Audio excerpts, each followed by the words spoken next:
आयशा और हारिस विश्वविद्यालय के पुस्तकालय के सामने खड़े हैं। बारिश की धाराएं नीचे बह रही हैं। पानी की निरंतर गड़गड़ाहट हवा में भर रही है। आयशा विचारों में खोई हुई सोचती है, तुम्हें पता है हारिस, कभी कभी ऐसा लगता है कि बारिश दिल के राज धो देती है। हारिस धीरे से मुस्कुराते हुए जवाब देते हैं, कभी कभी दिल के राज एक व्यक्ति द्वारा बोले जाते हैं, अगर उनमें साहस हो। हारिस आयशा के घर पहुंचता है।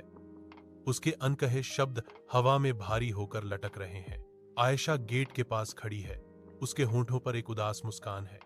उसकी आंखें दबे हुए आंसुओं से चमक रही हैं। हारिस, अगर हम फिर कभी मिले, शायद बारिश हो रही होगी, वह धीरे से कहती है। एक मार्मिक विदाई। बारिश से भरी कैफे में बैठे हुए हारिस विचारों में खोए हुए बाहर की दुनिया पर टकटकी लगाए हुए 6 साल बीत जाते हैं। दरवाजे के ऊपर की घंटी बजती है, जो एक ऐसी उपस्थिति की घोषणा करती है जो शांत एकांत को तोड़ देती है। आयशा प्रवेश करती है, नीले रंग के शॉल में लिपटी हुई। उसकी परिचित मुस्कान हारिस की आंखों में पहचान की एक चिंगारी प्रज्वलित करती है।